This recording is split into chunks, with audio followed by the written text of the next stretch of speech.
ঘুষির পাওয়ার দেখতে চলে গেলাম অর্ধাঙ্গীকে নিয়ে। শুরু করে ফেলেন। আসসালামু আলাইকুম বন্ধুরা, কেমন আছেন আপনারা? আশা করি ব্যাকে ভালো আছেন। এক যুগ পরে সন্ধ্যার সময় বের হয়ে গেলাম অর্ধাঙ্গীকে নিয়ে। গেছিলাম একটা জরুরি কাজে, এখানে আবার 2 নম্বর গেটে নেমে গেছি। এখানে দেখতেছি রং বেরঙের দোকান, সেজন্য নেমে গেছি। নামতে নামতে ছোট জাপানি বড় জাপানিকে ছাড়া আজকে এসেছি দুজন একা একা। এখানে নেমে গেছি অর্ধাঙ্গীর বলে ক্ষুধা লাগছে। এখানে অনেক ফুড পাওয়া যায়, সেজন্য অর্ধাঙ্গীকে নিয়ে নেমে গেছি। ছোট জাপানির সাথে আনলে আরো ভালো লাগতো না?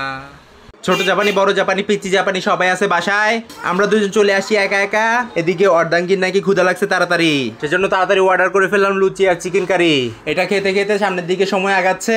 এদিকে আবার আমার স্পাইসি কিছু খাইতে ইচ্ছা করতেছে।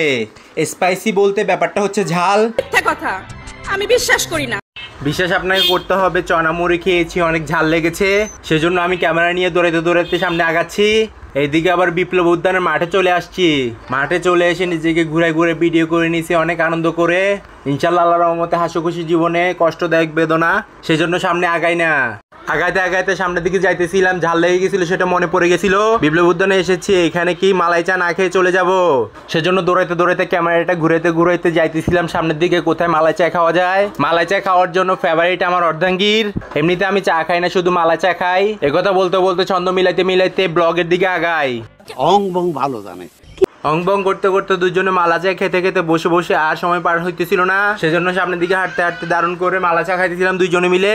এদিকে আবার খোলামেলা আকাশের নিচে ক্যামেরাটা ঘুরাইতে ঘুরাইতে সামনে দেখতেছিলাম যে অনেক বড় ভিড়। সেখানে কি হচ্ছিল সেটা দেখতে দেখতে দৌড়াইতে দৌড়াইতে চলে যাইতেছিলাম। সন্দেহ, তুই ঠিক কথা বলেছিস। এখানে দেখতেছিলাম যে ঘুষি প্র্যাকটিস হইতেছিল, কার থেকে কার পাওয়ার বেশি সেটা দেখাইতেছিল। ঘুষি দিলে মেশিনে দেখাইতেছিল কত পাওয়ার হয়েছে, সেজন্য অবাক করে সবাই ভিড় করতেছে। সেটা দেখার জন্য দৌড়াইতে দৌড়াইতে মালা চা খাই চলে আসছি। আপনারা দেখলেই বোঝা যায় আপনি উচ্চ শিক্ষিত। ভিড় দেখতে দেখতে দুজন একটু দাঁড়াই সময় পার করতেছিলাম। হঠাৎ করে মনে পড়ে গেল ছোট জাপানি বড় জাপানি পিচ্চি জাপানি সবাই কান্না করবে, সেজন্য দৌড়াইতে দৌড়াইতে বাসায় চলে যেতেছিলাম। বাসায় যাওয়ার আগে বিরিয়ানি খাইতে মন চাইতেছিল, সেজন্য দৌড়াইতে দৌড়াইতে বিরিয়ানির দোকানে ঢুকে গেল। বিরিয়ানির দোকানটা ছিল রাস্তার ওই পাশে, সেজন্য আগে ভাগে নিজেকে ক্যামেরার মধ্যে নিয়ে ফেলি আগে ভাগে। এভাবে মাঝে মধ্যে কিছু সময়ের জন্য ঘুরতে বেরোলে অনেক ভালো লাগে। ঘোরাফেরা করলে মন ভালো থাকে। জীবনে যে পরিমাণ টেনশনের মাঝখানে একটু ঘোরাঘুরি সবার জন্য দরকার, সেজন্য এখানে চলে আসছে বিরিয়ানি খাবার। বিরিয়ানিটা খেয়ে অনেক মজা লাগছিল।